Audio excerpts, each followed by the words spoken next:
Para sa karamihan ng mga estudyante, ang paaralan ay lugar ng pagkatuto at pagkikipagkaibigan. Ngunit para sa ilan, ito rin ay lugar kung saan sila nakakaranas ng takot at pangamba.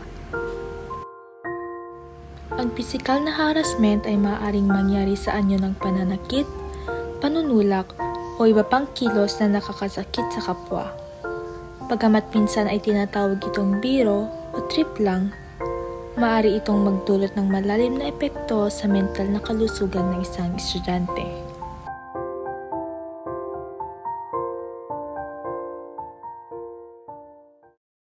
Ano ang nararamdaman mo nung nangyayari ito?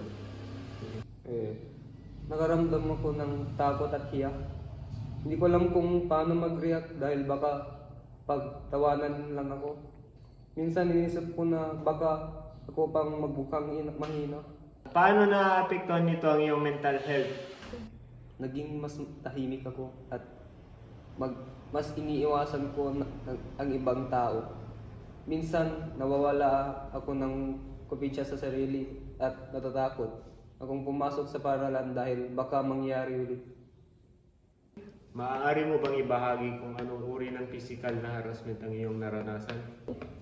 May mga pagkakataon na may kaklase nagtutulak sa akin o tinatamaan ako habang nagbibiro sila. Minsan ginagawa nila ito sa harap ng iba. At kahit sabihin nilang joke lang, nasasaktan pa rin ako. Ano ang gusto mong ipaalam sa ibang estudyante tungkol sa physical na harassment? Gusto kong malaman ng iba na kahit sabihin nila biro lang, may epekto pa rin yung sa taong nakararanas ito. Malaga igalang natin ang isa't isa at iwasan ang pananakit ng kapwa.